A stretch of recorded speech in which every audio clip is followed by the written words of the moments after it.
बाद में हम डैरिल विदरस्पून नाम के एक लड़के को देखते हैं जो अमेरिका की एक यूनिवर्सिटी में पढ़ता था। एक दिन डैरिल अपने कमरे में सो रहा था जब उसकी माँ का कॉल आया। उसकी माँ ने उसकी नई नौकरी के बारे में पूछा तो डैरिल ने कहा कि उसे पूरा विश्वास है कि नौकरी उसे ही मिलेगी। उसकी माँ को उसकी माली हालत की भी चिंता थी, लेकिन डैरिल ने कहा कि सब ठीक है। इसके बाद यूनिवर्सिटी ऑफिस से फोन आया कि उसने अब तक फीस नहीं भरी है और डैरिल ने नकली आवाज निकालकर बहाना बना दिया, कौन डैरिल? अरे वो तो मर गया पिछले हफ्ते। फिर उसने इधर उधर भटक कर पैसे जुटाने शुरू किए। उसने पैसों के लिए ब्लड बैंक में काफी खूनदान कर दिया, जिसकी वजह से वो बेहोश हो गया। इसके बाद उसने स्पर्म बैंक जाकर भी खूब मेहनत की। इसके बाद वो बालों के सलून में बाल बेचने पहुंच गया, लेकिन उसके मालिक ने उसे धक्के मारकर निकाल दिया। रात को उसका रूममेट टिम आया और उसने कहा, भाई वो मकान मालिक किराया मांग रहा है, बात कर लियो उससे। अगले दिन यूनिवर्सिटी की कैंटीन में भी डैरिल काम कर रहा था जब उसकी क्लास के एक लड़के स्कॉट ने आकर कहा कि चाहे डैरिल जितनी मर्जी मेहनत कर ले, लेकिन नौकरी तो उसे ही मिलेगी।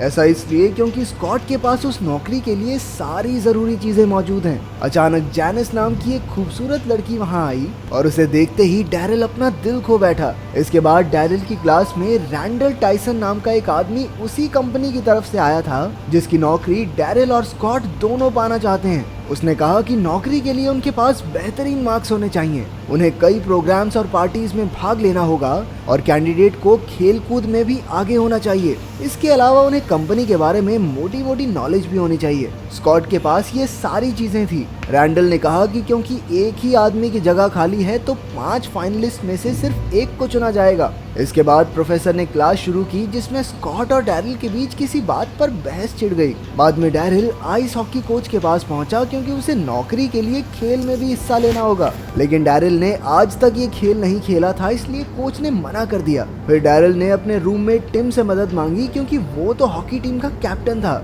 टिम की सिफारिश पर जब कोच ने उसे खेलने का मौका दिया तो डैरिल एक भी गोल नहीं रोक पाया। फिर कैंपस के ग्राउंड की सफाई करते हुए डैरिल को एक इश्तेहार दिखाई दिया। उस सेमिनार में एक औरत ने उन्हें एक नए इंजेक्शन के बारे में बताया जो इंसानों की इंद्रियों की ताकत को काफी हद तक बढ़ा सकता है, लेकिन जब उसने इस दवाई के साइड इफेक्ट्स के बारे में बताया तो एक एक करके सारे बच्चे उठकर चले गए। आखिरकार कमरे में सिर्फ डैरिल ही पड़ा सो रहा था। उसने पैसे कमाने के चक्कर में बिना सारी बात सुने टेस्ट के लिए हाँ कर दी। फिर वो डॉक्टर थॉमस के ऑफिस में पहुंचा जहां डॉक्टर ने कहा कि डैरिल को एक एक करके उस दवाई के 6 इंजेक्शन लेने होंगे। डॉक्टर ने कहा कि शुरुआत में उसका संतुलन बिगड़ सकता है, इसलिए उसे बच के रहना होगा। बाद में डैरिल एक पार्टी में हिस्सा लेने पहुंचा ताकि वो नौकरी के लिए तजुर्बा इकट्ठा कर सके। वहाँ उसकी मुलाकात जैनिस से भी हो गई जो उसके साथ डेट पर चलने के लिए मान गई। वहाँ पर स्कॉट भी मौजूद था जिसने उसकी बेइज्जती करके उसे पार्टी से भगा दिया। घर लौटकर डैरिल ने ड्रग का पहला इंजेक्शन अपने पिछवाड़े पे ठोक दिया।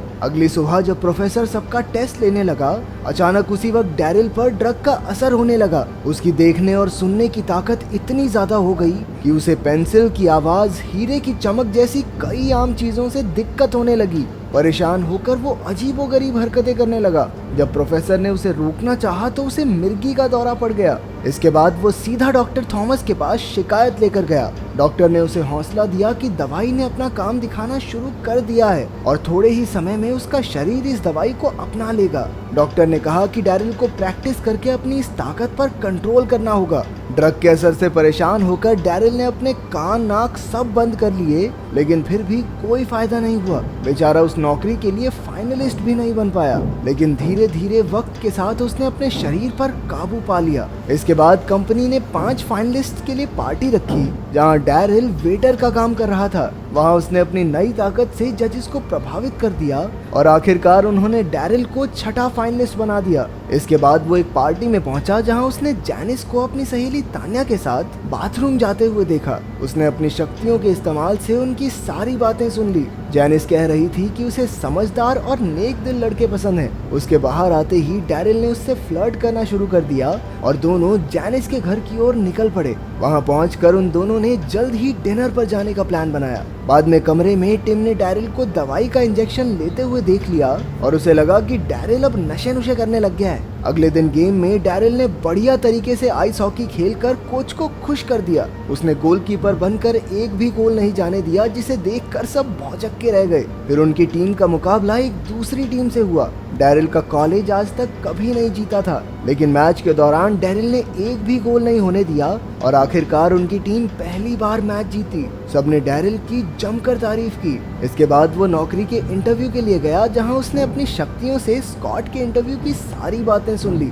जब उसकी बारी आई तो उसने उन सब सवालों के जवाब दिए जिनके जवाब स्कॉट को नहीं आते थे। टाइसन ने उन्हें बताया कि नतीजा 5 दिन बाद बताया जाएगा। फिर उसने डैरिल को गेम का टिकट देकर कहा कि वहां कंपनी के बड़े लोग और क्लाइंट्स होंगे। उस रात डैरिल और जैनिस ने साथ में डिनर किया। फिर उसने अपनी ताकत का इस्तेमाल करके पास के कमरे से एक कविता सुनकर वही प्यार भरे अंदाज में जैनिस को चिपका दी, जिससे इम्प्रेस होकर जैनिस ने उसे किस कर दिया। अगले दिन डैरिल जैनिस को अपने घर वालों से मिलवाने ले गया। काफी अच्छा समय बिताने के बाद उसने अपनी माँ को कुछ पैसे दिए। आखिरकार कमरे में लौटकर टिम ने फिर उसे दवाई का इंजेक्शन लेते हुए देख लिया। जब टिम ने उससे पूछा कि कौन से टीके वीके लगा रहा तू, तो डैरिल ने एकदम सच बता दिया, लेकिन टिम को उसकी बात पर विश्वास नहीं हुआ। खुद को सही साबित करने के लिए डैरिल ने एक और इंजेक्शन लगा लिया और अगली सुबह जब वो उठा तो उसका पूरा शरीर एकदम सुन्न पड़ा था। उसे जमीन पर बेसहारा पड़ा देख टिम ने नशा छुड़वाने वालों को फोन कर दिया। उधर डैरिल फिर से डॉक्टर थॉमस के पास पहुंचा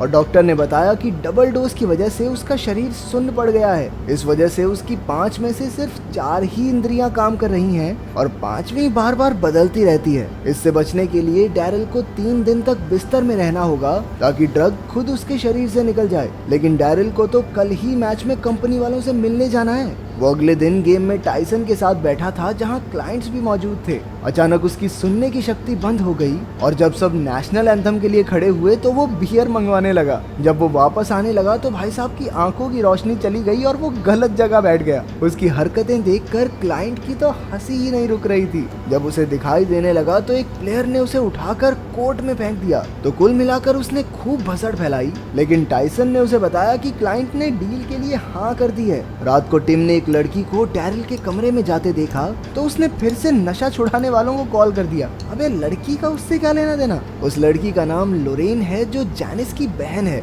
और वो अचानक से बिना बात ही डैरिल से फ्लर्ट करने लगी। लेकिन डैरिल को तो कुछ भी सुनाई नहीं दे रहा था। अचानक लोरेन ने डैरिल को चूमना शुरू कर दिया। उसी वक्त डैरिल की आंखों की रोशनी चली गई और उसका शरीर सुन्न पड़ गया। ये देखकर लोरेन उठकर चली गई। अभी जैनिस ने आकर देखा कि डैरिल बिना कपड़ों के जमीन पर पड़ा था। जैनिस अपने मन में उल्टी फुल्टी बातें बनाकर वहां से बाहर निकल गई। इसके बाद टिम नशा छुड़ाने वालों को लेकर वहां पहुंच गया और बेचारे डैरिल ने बड़ी मुश्किल से उन्हें रोका।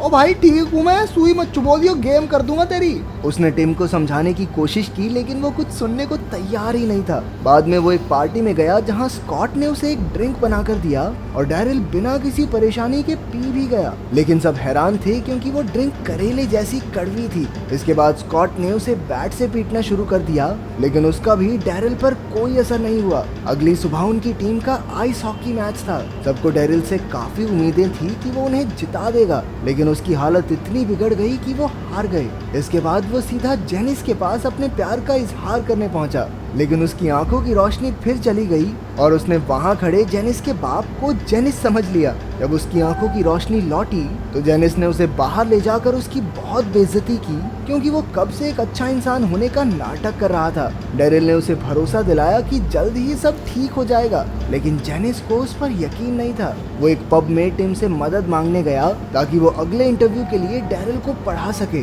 उधर स्कॉट के बाप ने तो बड़े बड़े ऑफिसर्स को स्कॉट को पढ़ाने के लिए रख लिया। डैरिल ने अपनी पढ़ाई जारी रखी, हालांकि उसकी हालत बिगड़ती जा रही थी। आखिरकार इंटरव्यू का दिन आ गया और जैसे ही डैरिल अपनी गाड़ी से बाहर निकला, उसे अचानक से दिखना बंद हो गया। इसी चक्कर में एक भिखारी ने उसे साइड में ले जाके पीट फूट दिया और उसके सारे कपड़े चुरा लिए। वो किसी तरह कपड़ों की दुकान तक पहुंचा और नए कपड़े खरीदे। जैसे ही वो ऑफिस में पहुंचा तो उसकी आंखों की रोशनी वापस आ गई और उसने देखा कि उसके कपड़े ऑफिस के लिए कम और बैंड बाजे वालों जैसे ज्यादा लग रहे थे। अचानक उसकी जीभ सुन्न हो गई और उसने पैंट गीली कर दी। पेशाब का रंग देखकर वो समझ गया कि वो दवाई उसके शरीर से निकल चुकी है। आखिरकार वो कंपटीशन में गया और उसने बहाना बना दिया कि उसे बाकी कपड़ों से एलर्जी है, इसीलिए वो ऐसे कपड़े पहन के आया है। कंपटीशन शुरू हुआ और आखिर में डैरियल और स्कॉट बच गए। आखिरी डिबेट काफी लंबी चली और दोनों ने बराबर काबिलियत दिखाई। अंत में प्रोफेसर ने उनसे एक सवाल पूछा जिसका जवाब स्कॉट को नहीं आता था।